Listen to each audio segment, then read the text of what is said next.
Hello and good evening. My name is John Grossman, and I'm a member of the Board of Directors for the Forest History Association of Wisconsin. And I'd like to welcome you to the fourth session of our fall webinar series titled History of Trees for Tomorrow, presented by Cheryl Tadea, Operations Manager at Trees for Tomorrow.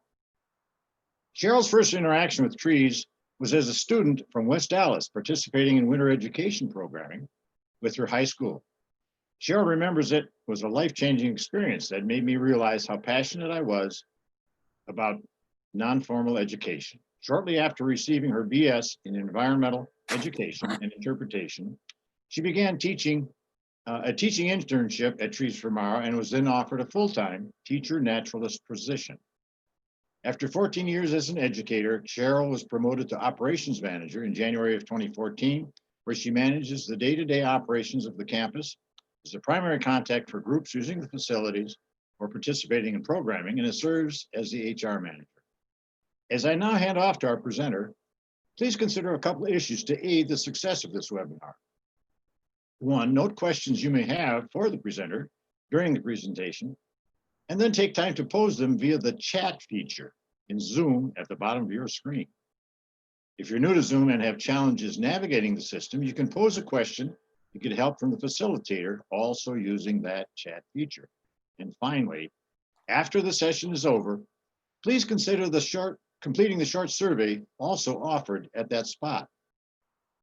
Following the advice that all of life really is connected, you can better help us connect by offering productive feedback and keeping that connection healthy. And now, along with you, we look forward to this evening's presentation. All right. Thank you, John, and thank you everybody for joining us. As he said, my name is Cheryl, and I am just happy to be here. As he said, I've been at Trees for Tomorrow for quite a few years, and I just love to share our history and how that connects to the history of Wisconsin. And tonight we're definitely going to talk about the connection with the Civilian Conservation Corps. So I'm going to go ahead and share my screen so you can see what I'm looking at. Again, I'm here to talk about that connection. Obviously, the history of Trees for Tomorrow. We've been around for 75 years, 76 years now this year.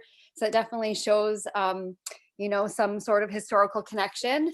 So today's goal, again, is to start off reviewing some basic Wisconsin history. We will make that connection to the Civilian Conservation Corps, how the Corps was created, why it was created, and some of the milestones of the Civilian Conservation Corps. We'll make that connection to Trees for Tomorrow's start, and then talk a little bit about what Trees for Tomorrow does today. And I'll be happy to answer questions. You can put those questions in the chat box, and we can take care of those at the end of the conversation. So I look forward to hearing what questions you all have. So as I said, let's start with some Wisconsin history.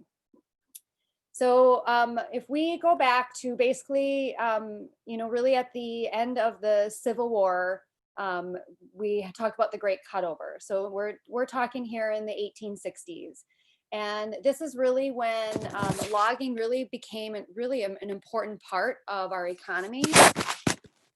People came to the Northwoods, and many of you may already know this, but, a lot of these folks came to the northern part of Wisconsin and the upper Great Lakes region because we had the raw material, and they really had this vision that the forest went on forever. They saw that we had not only the resource, but we also had the transportation. So we'll hit on this a little later as well, but, this is at the point where they were going for the softwoods, they were going for the pines that were nice and light and could float. And we have the rivers up here that could actually transport those logs. So again, we had the raw materials, we had the transportation systems, and we were definitely starting to see the demand for those products and the demand for the land that was happening up here as well.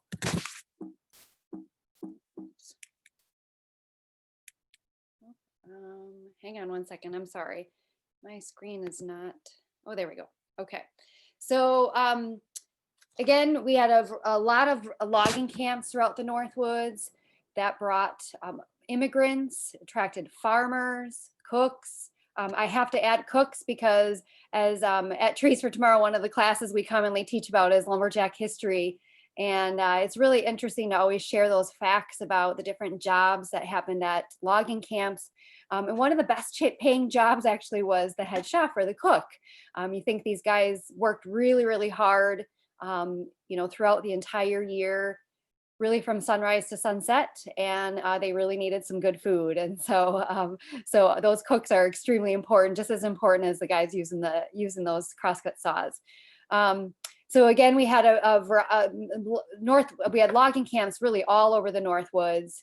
And again, they did happen year round. A lot of the work happened in the winter, and that was because we had those icy roads, and just the process they went through of cutting in the winter and then hauling them in the winter over the ice. And then when the spring, we had the ice off in the spring, those logs could float down the river to the mills. And so again, year round work for those lumberjacks and all the folks that needed to work with them to support them. So when we kind of start going through the mid 1800s until the late 1800s, again, just this big phase of the logging boom. Really by 1900, Wisconsin became one of the world's leaders in lumber production. So again, as I said before, the softwoods, like the pines, so the big white pines that were up here were cut in really that first wave. And as I said earlier, they used the rivers and dams to really transport those. And then as railroads began to be established, then they were able to switch to those heavier trees, those heavier woods, and to transport those to the mills. So again, as we start to get in that transition of transportation methods, really that opened up the opportunity for them to go beyond those softwoods and even go a little bit further into the woods as well. So by 1930s, this is really what, really in the kind of late teens into the 20s, this is what we saw a lot throughout the Northwoods. And so very cut over, there was fires that went through a lot of this. We had that slash, kind of that dead wood on the ground. And so a lot of any fires that started just were able to burn pretty far and wide. And so again, most of the timber was either removed by logging or really destroyed by fires. So again, this is a pretty typical view that we would have seen at that time. And as those forests were really cleared, the land was converted to farms. And if you think about the northern Wisconsin, I'm guessing that most of you don't necessarily associate northern Wisconsin with a lot of farms, but there was definitely a great attempt put into it. And so just think about it. There was this promise of land. There was, lots of opportunity up here to use the land in really a new way once it was cleared. But once those farmers came here, the reality was that there was stumps, ruts, it was rocky, sandy, and pretty unfertile soil. So really most of those farmers really ended up abandoning their farms because they really weren't productive. And so a lot of that land actually ended up getting tax delinquent, and much of those abandoned farms eventually got turned over to public land, and which is what now we have up here in the Northwoods, which is a lot of the county forest, the state forest, and the national forest. So again, they tried, they put their best effort into farming. We do have some remnant farms still up here, mostly potatoes, cranberries, just more generally smaller farms. But really, again, as we think about, we're in the mid to late 1920s, almost 1930. So we're facing all that cutover land and burned land. And really at the same time, this is when we had that stock market collapsing during the Great Depression. And so, it was just a really, really tough time.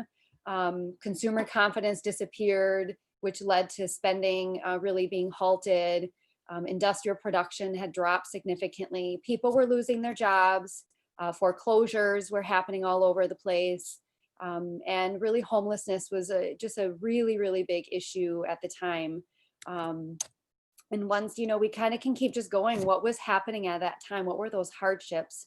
So again, as we talked about that land that was converted from forest to really cleared, vacant land and then attempted to be farmed, really, at this point, without those productive farms, in Wisconsin and all over the country, just with the dry weather we were having as well. Folks couldn't afford really to harvest those crops. And so the crops that did grow were just left. Thousands of banks were closing around the country.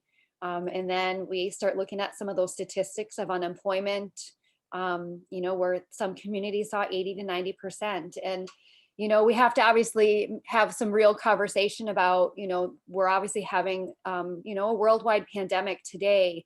And we definitely have some challenges here today in 2020 with an unemployment and really some businesses closing. But we do have to remember this is a time when there was no Social Security, no unemployment, really no the federal deposit insurance. So none of that securities for the banks.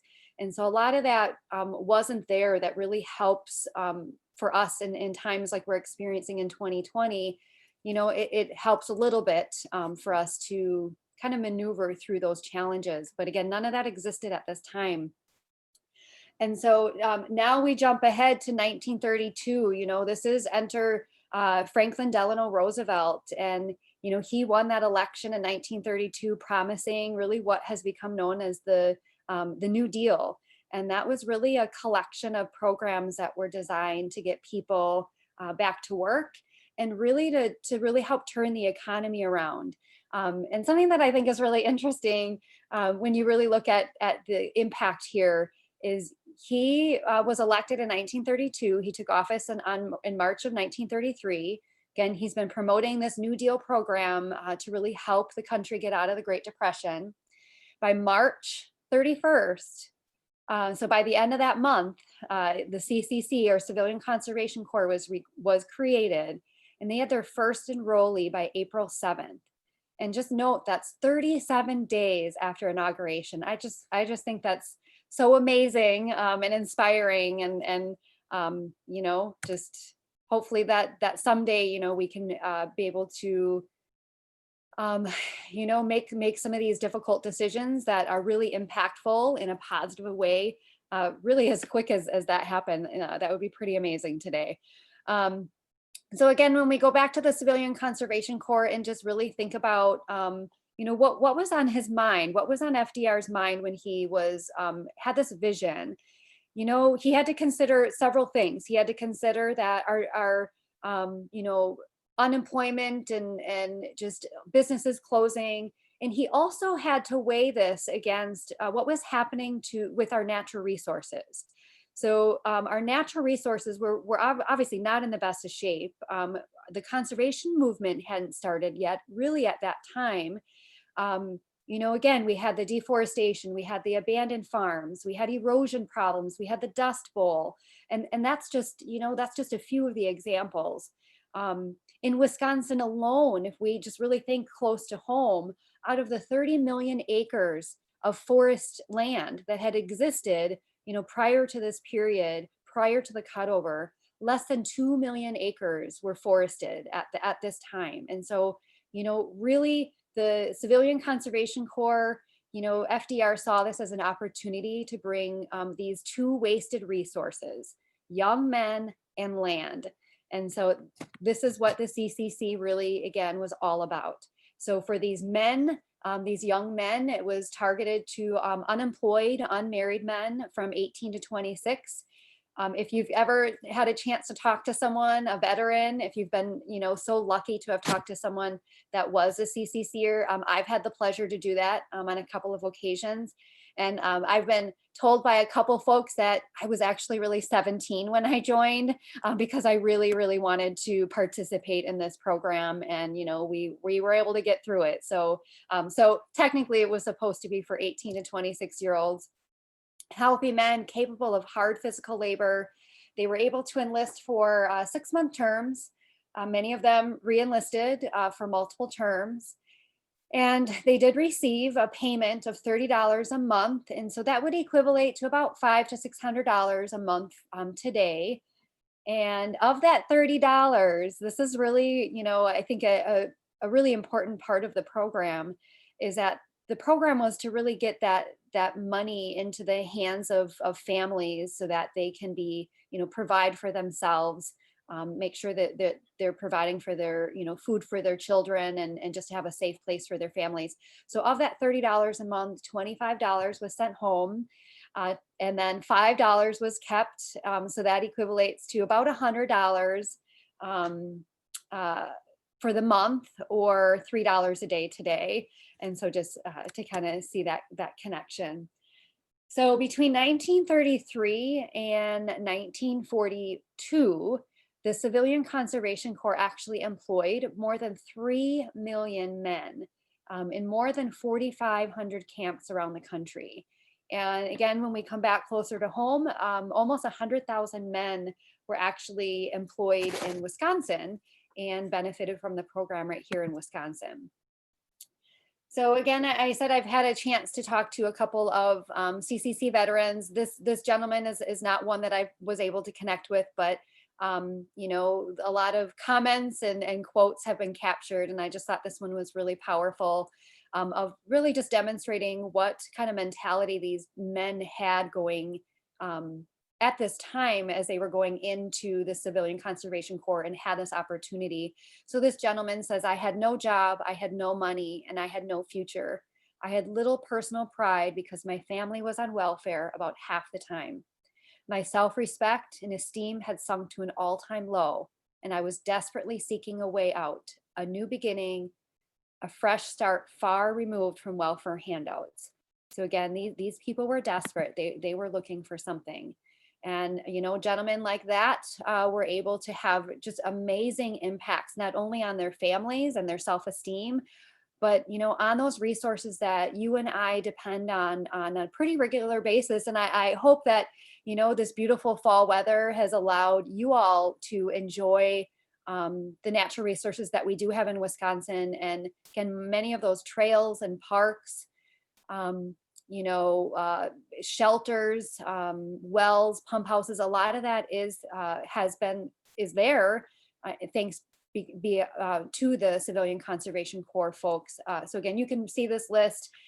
This is just some of those numbers, just an amazing amount of impact that they had over those years on those recreation areas. In addition, planting over 3 billion trees, moving trees and shrubs for landscaping. You can see restoring historical structures, impact on water supply, beach, so that waterfront, and just all that documentation of surveying and mapping all that public land as well. So again, just a huge impact on their families, on their self-esteem, as well as just that amazing legacy that these young men have left for generations and generations beyond 2020, of being able to again enjoy all these natural areas that have those trails and just all that work that they did, and we're blessed to be able to still feel that impact.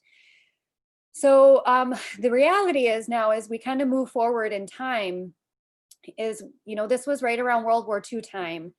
And so in 1941, Congress was making some of those hard decisions that, this is a great program, but we really need to focus our efforts on what directly supports the war.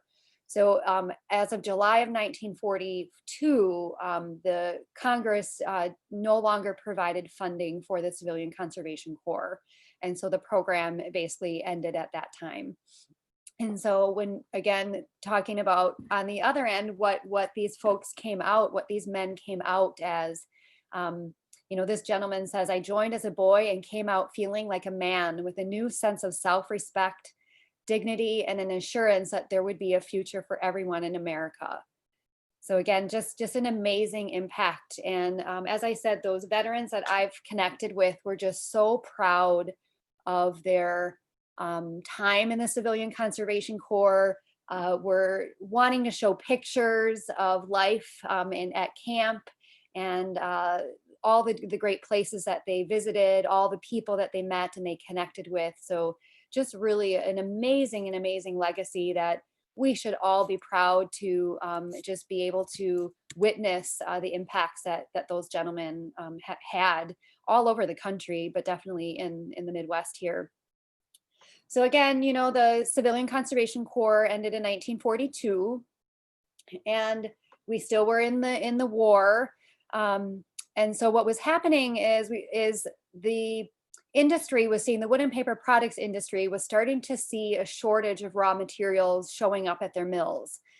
And they really needed to do something. And so there were several paper mill and wood mill executives that put together kind of an idea to, let's show our support of the war and really encourage people and get them excited to help, meet the demands of the war and meet the demands of really everyday Americans. We're continuing to build and expand.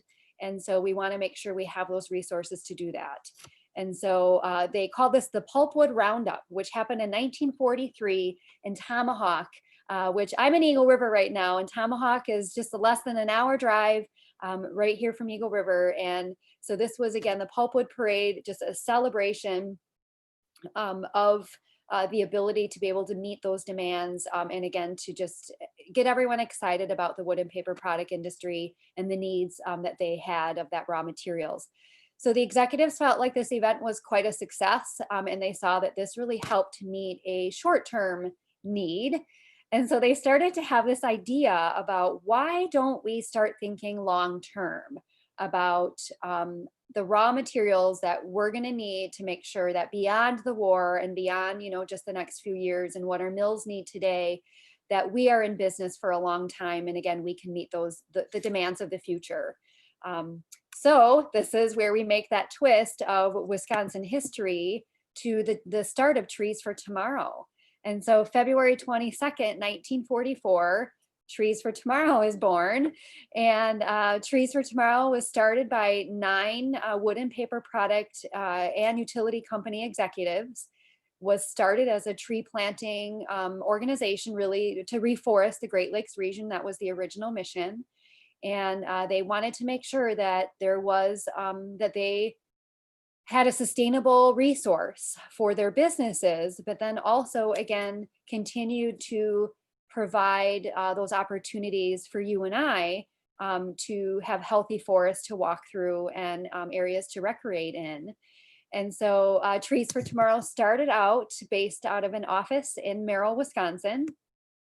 And they rented out tree planting machines, did some forest management consulting. And so that was really the big first, basically 20 years of Trees for Tomorrow was the primary focus was to kind of continue that legacy that the Civilian Conservation Corps had really started, and to continue planting some of those areas that maybe weren't planted quite yet, to work with private landowners, so not just public lands that the Civilian Conservation Corps focused on, but really to do a lot of private land management, and again, consulting with these landowners, helping them develop plans. And so they had this big idea, and it was kind of a 2-for-1 program is really what the whole goal was. And the 2-for-1 program, the idea behind that was, for every one tree that was cut, the goal was to plant 2 in its place. So again, let's have a sustainable source for the long term. So we use that word sustainable or sustainability a lot these days, and back then, they were that was kind of a new concept, to some folks, to not everybody, but definitely to some folks at this time.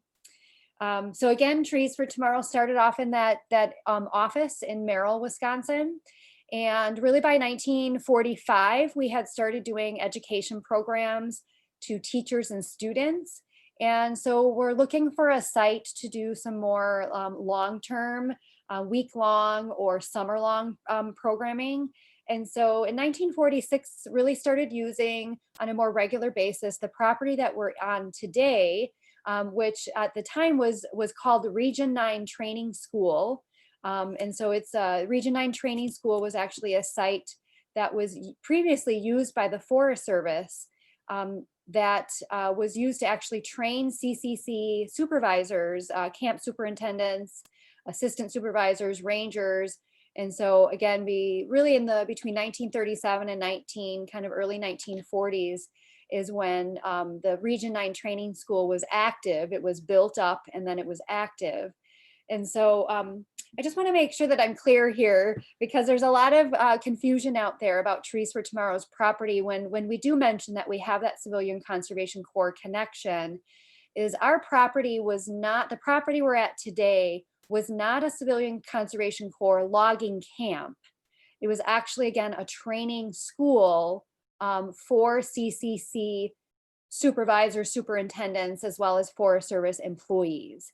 And so that was the intention of the property when they were planning for it, constructing it, and then using it for just those last few years before Trees for Tomorrow took over. And so again, the training was focused on really the management of those CCC projects in the region. And as I said, the buildings were built between 1937 and 1941. Most of those buildings were built directly by CCC folks, by the CCC members. And we have added buildings since then. Not a lot has changed. But we have added a few things to the original part of campus, as well as in the 90s, we've added a couple of buildings as well. But again, this is really the key here, where how does Trees for Tomorrow connect? It's the property that connects us. Obviously, the mission as well, which we'll be getting to in just a moment.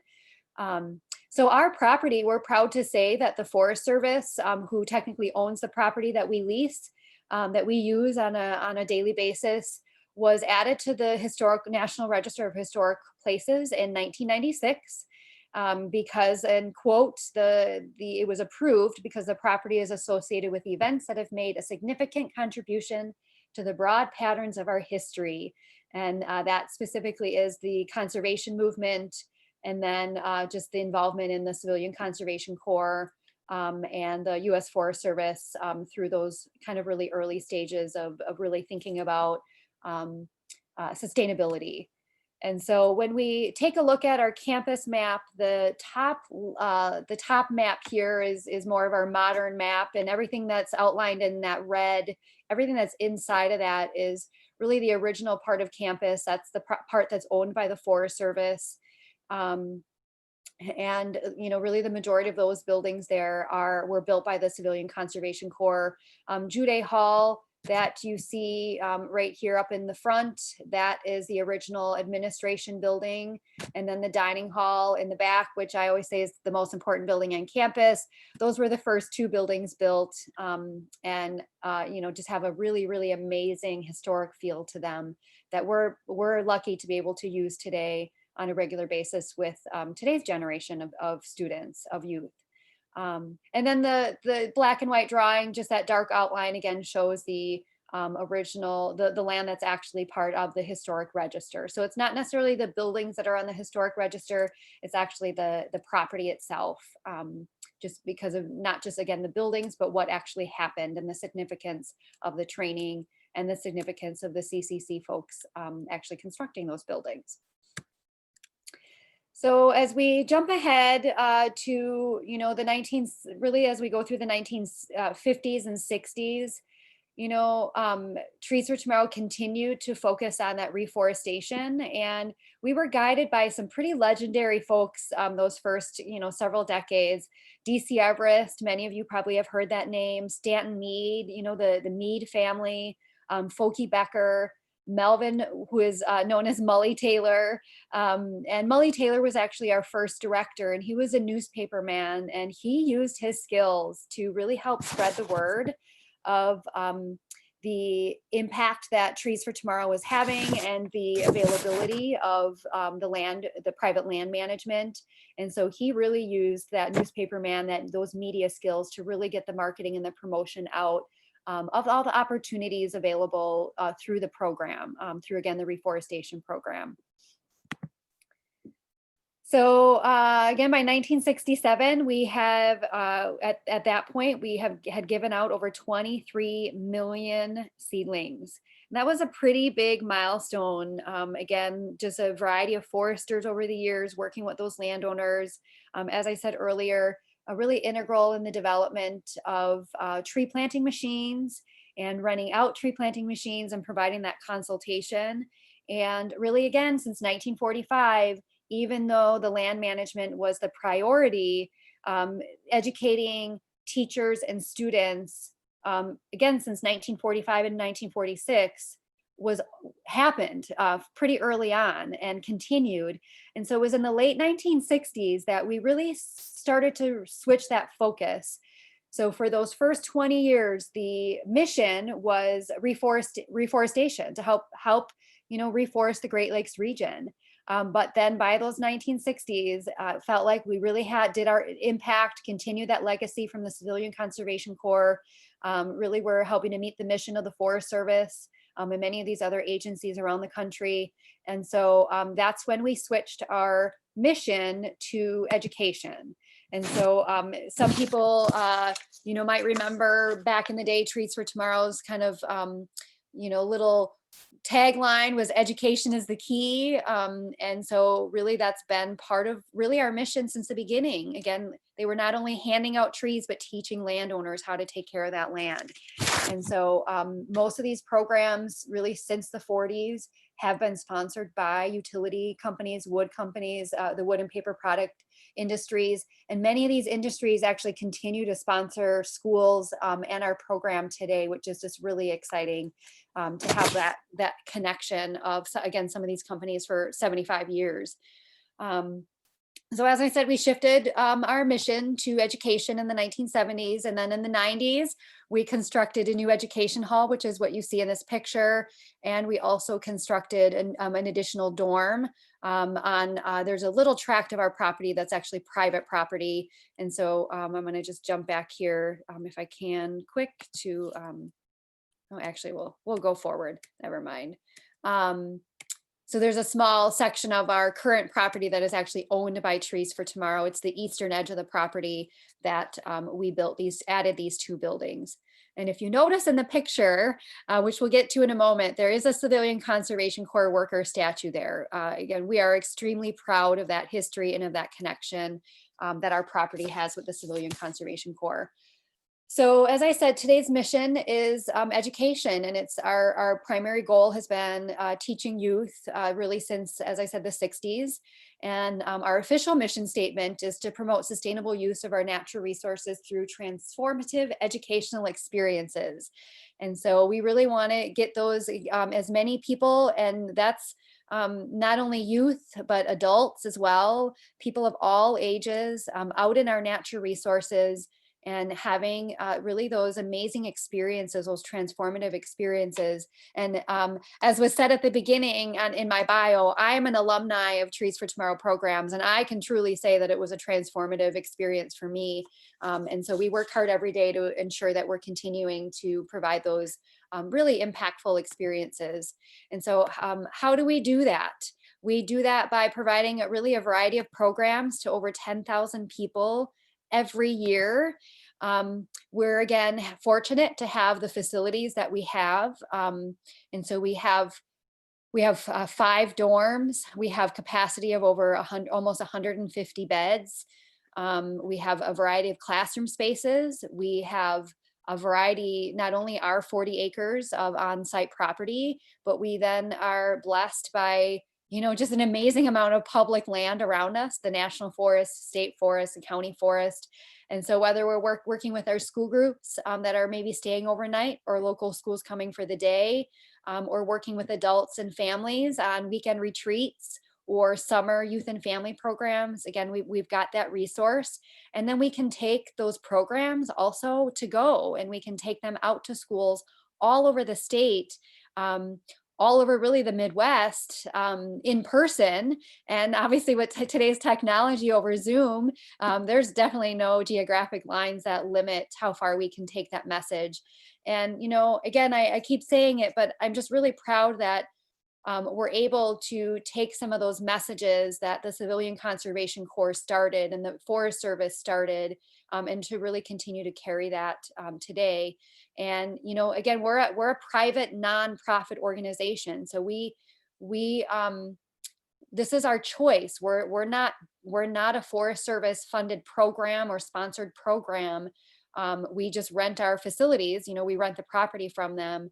And so we make that choice to continue on that legacy of the Civilian Conservation Corps, as well as our founding members, and those corporations that continue to support us today, to again make sure we're providing just a healthy place, a safe place for people of all ages to learn about natural resources.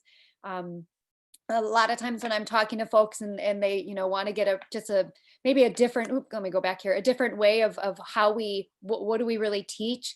And I say we teach the science of nature, or the science of natural resources. And so if a school comes to Trees for Tomorrow, they're doing science journals. Oh, I'm sorry about that. They are sharing data. They're, doing group presentations. So again, they're involved in that science behind natural resource management and learning the science of nature. And so again, I keep saying how proud we are of that legacy that the Civilian Conservation Corps has left, and the connection we have in the property that we get to be at every day. And so we do celebrate that even today. And so we have held several Civilian Conservation Corps regional anniversary celebrations.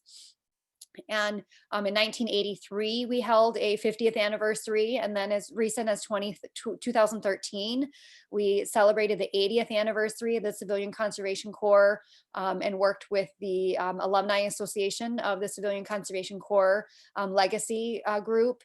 And so we had several folks come and sign the bench and plant a tree. And that, as a result of that, is actually when we were able to connect with some alumni that said, hey, you should get a worker statue here on your property. Just your connection to the Civilian Conservation Corps and to the region is just important enough that we should continue to celebrate this in a more permanent way. And so there was a CCC veteran. His name is Richard Chrissinger, and he was really integral in providing over half of the funds we needed to raise to install that statue in June of 2014. So if you stop by campus, make sure you stop by and visit the CCC worker statue. It's just an amazing way to, again, honor them. It's the least we can do to honor their memory.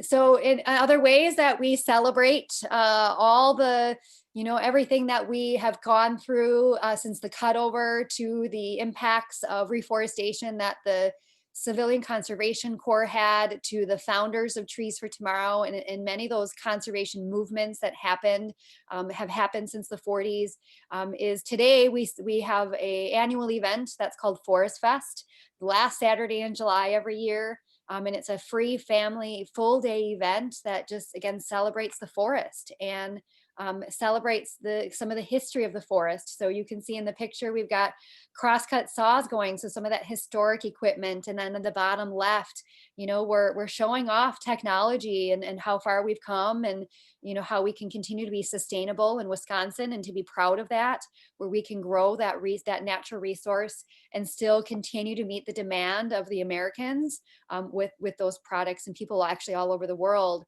with our products that come right from our state and right from the Midwest. And so, again, just another way that we like to celebrate our history and celebrate forest management today, and again, how far we've come.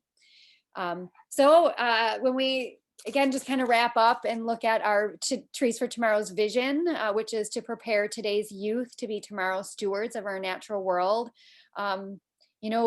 We basically could, again, go back and tie that to the Civilian Conservation Corps and, see that's kind of almost a version of the vision back then.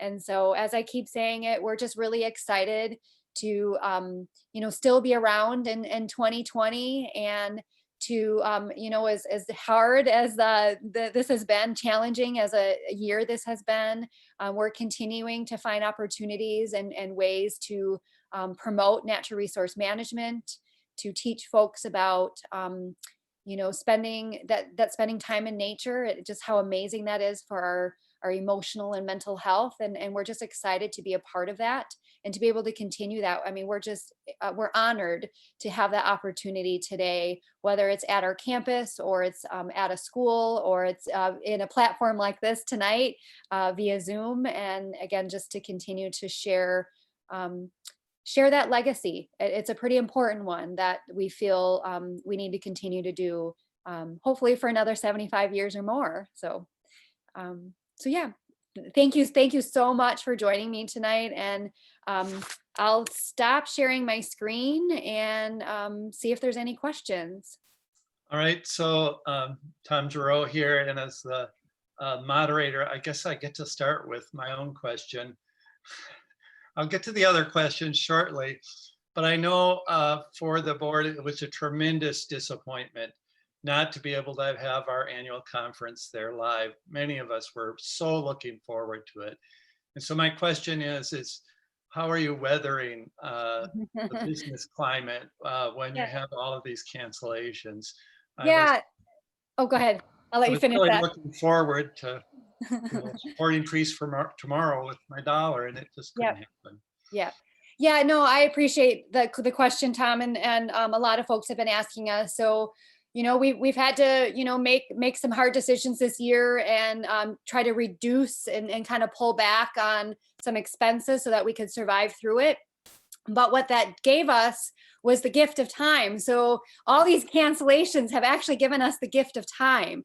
And that's something that if you spend any time around any of our employees and in our programming, we always try to see the positive in things. And so this year, we've seen this year as the gift of time. And so the gift of time has given us a chance to look at our strategic plan, to reflect on our mission, and to say, okay, if maybe we can't do all these conferences and we're not getting these schools, what can we do? It's not just about what we can't do, but what can we do?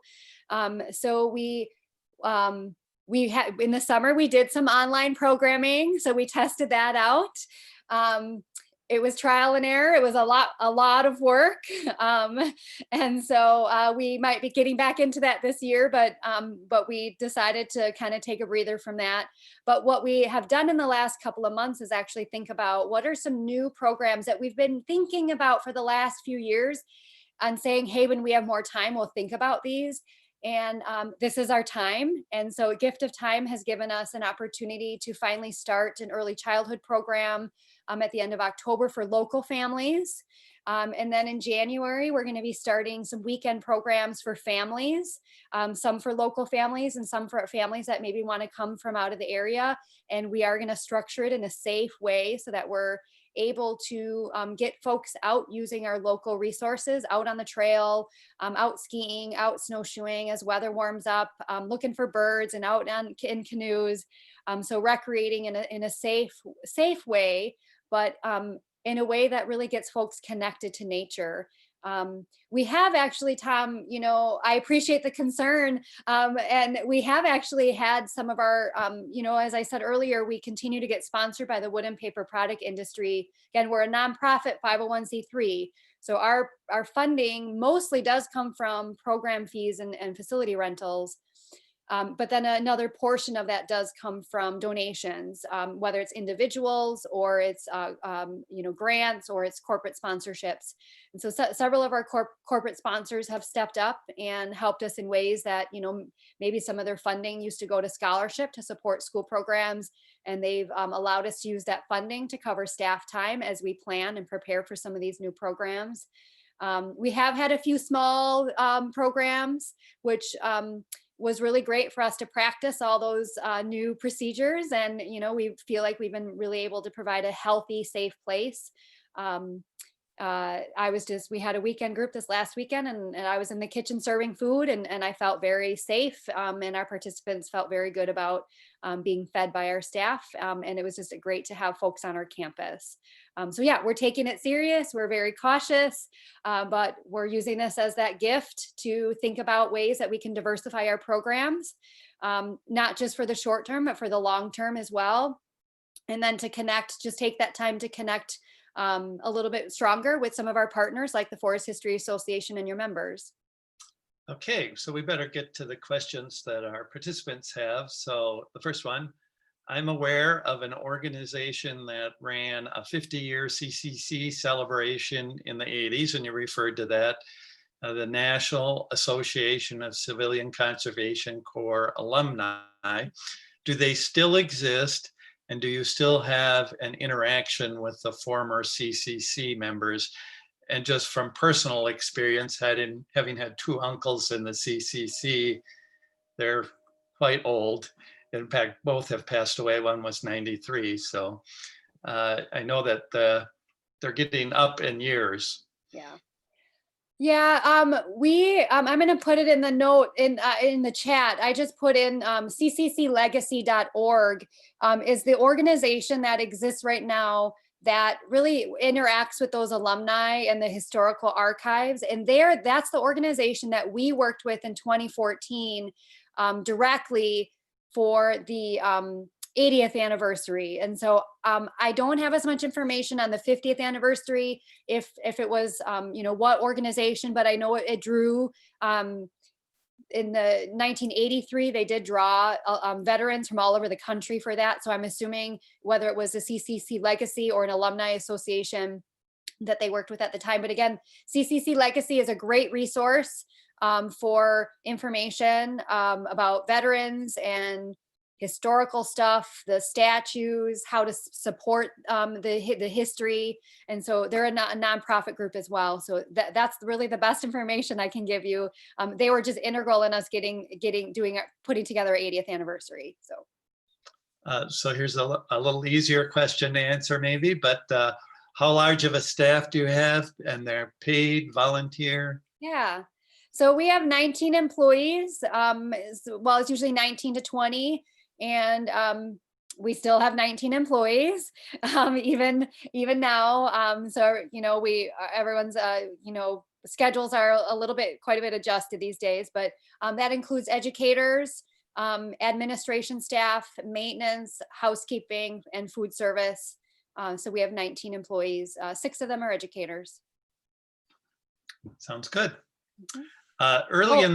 I'm sorry, and those are all paid employees. And we do have a volunteer program, and so volunteers do a variety of things. We have some volunteers that help us with some of our education programs. Some help us with some office, big mailings, things like that. And then we do a lot of volunteers for Forest Fest, for our golf fundraiser, for events like that as well. Okay. Early in the formation of the U.S. Forest Service, the first chief offered a mission of sorts: the greatest good for the greatest number for the long run.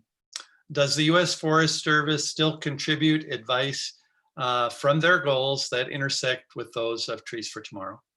I think I understand the question. So the Forest Service is very actively involved in Trees for Tomorrow in our direction. They serve on our advisory council.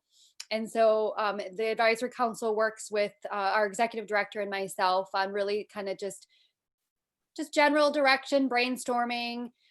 We meet with them on a regular basis. We're in very open dialogue about programming opportunities to make sure that, we have a mutually beneficial relationship. It's not just a land, use, but that it's actually a relationship that we have. And we spend a lot of time out on the Forest Service property out in the Nicolet-Chequamegon National Forest. And so our staff work with the resource folks, the foresters, biologists with the Forest Service as well, just to, make sure we're teaching the latest information and taking advantage of their expertise as well. So yeah, I would say that we definitely still have that great partnership with the Forest Service. Okay, this next question I'll have some input into or some additions to it, but I'll ask the question as it is first, and then I'll probably ask a follow-up or two. From how far away do students come for the programs at Trees? Our school programs draw from really Illinois, Wisconsin, and Michigan, but all of our programs in general draw from all over the country. We have adult programs. We've traditionally done a lot of Road Scholar, Elder Hostel programs, which we're going to continue to do those in kind of a different format over the next 2 years. But we'll continue to offer adult programs, and those do draw from all over the country. We've had a couple international folks as well come to some of those programs, those youth and family programs as well. So yeah, Tom, you wanted to add to that? I did. I do some work with youth in gardening, and it's always amazing to interact when you get kids from an urban environment in nature. And so I thought maybe you might have a story to share from one of those urban kids when they came up north and experienced nature firsthand. Of course I do. I always have those stories. So remember, I was out in the woods side by side with these kids for my first 14 years at Trees for Tomorrow. I have a lot of stories. Probably the story that, man, it's hard to pick one. Okay, the story that sticks out the most for me is I was hiking in Sylvania Wilderness, so just across the state line in the Ottawa National Forest. I don't remember where they were from, but they were definitely some city kids, and probably Milwaukee. I would say Milwaukee or Chicago kids, and middle school age students. Well, probably maybe 6th grade students. And one of the students genuinely asked me, and I had to take this as serious, and I had to really think about it. So I grew up in the suburbs of Milwaukee, so I could relate to what the student asked. The student said, are there lions and tigers out here? And when that question came out, of course, the first reaction is, ha, ha, ha, of course not, but I didn't react like that, thankfully, like out loud, because I realized that that was a serious question. They weren't joking, that northern, Wisconsin and Michigan was so different that they felt like they were in another continent, in another country. And so it just was one of those kind of real moments where it's like, wow, I am so fortunate. I grew up in the city, but I got to go camping with my family. I rode my bikes with my sisters through the city parks and stuff. So I had that opportunity to connect to nature, and not all these kids do. And so that was definitely one of those eye-opening, like, wow, this is why it's so important for these kids to know that. And I think that the student asked that pretty early on because they had this fear. And so my job was to put them at ease and, hey, there's not lions and tigers here. There are things that, there's bears. Yeah, there are bears and stuff out here, but this is how we can be safe. And this is how we can enjoy our time in nature in a safe place. And that's obviously really important to us, is to make sure people know that they can enjoy nature in a safe way. And so, yeah, I have lots of other stories, Tom, but I'll stop at that one. Correct. Once you get kids out of the city, it's amazing what'll come out of their mouth. I knew you'd have a good one. Yeah. Do you have any programs connecting the changing waters from the pre-1920s to now, that correspond with the forest changes? Probably not anything that directly connects to that. So I don't know, Marie, it looks like, asked that, if you have any resources that you feel like, we should be teaching about. I wouldn't say that is directly in any of our programs. So most of our school programs are divided into thematic units, and they all connect and overlap, but those units are forest management is one unit, water management is another unit, and then wildlife is our third kind of unit. Almost every grade level is divided basically into those 3 units. And so, yeah, we still make that connection between forest and water. We've made I'll be honest with you, we've made a lot of changes to our actual curriculum in the last several years since I stopped teaching.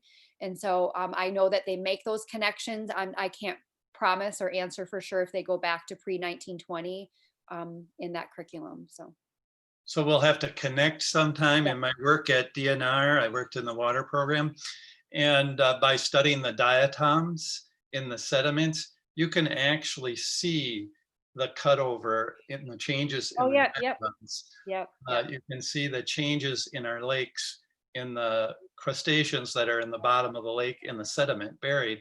So it's really fascinating work. The other thing was that many of the morphology of our rivers were changed by the log drives.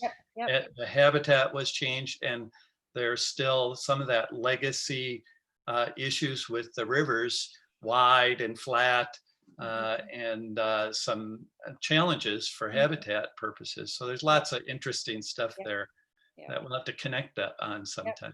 Good, for sure, for sure. We're always looking to, to grow and add, add to that, so that we can, make sure we're, making those connections, as well as connecting to what students are learning even at school too, making those scientific connections too. A couple of more compliments about the program. Great mission, keep up the good work. Karen Baumgartner was saying, I was really looking forward, like I was, to having the FHAW annual meeting at Trees for Tomorrow. I was a student there in 1951, and it was a memorable experience. I still remember some of the things we learned, measuring the height of trees, et cetera, and Smokey the Bear visit. And I'm wearing my Smokey the Bear t-shirt tonight because I knew he would have been there. So. Well, come to Forest Fest. Smokey Bear's at Forest Fest every year.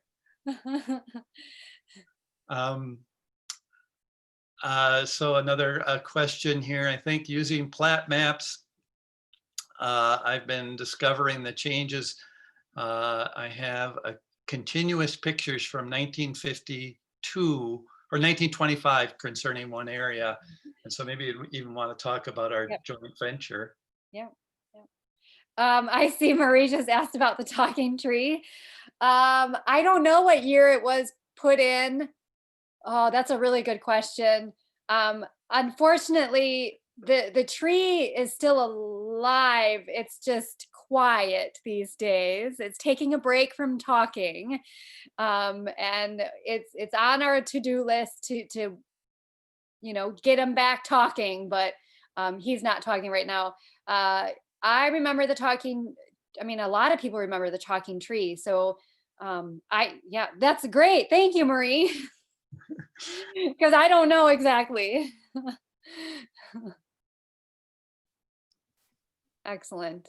I think we're, well, let's see if anybody got more compliments for your organization.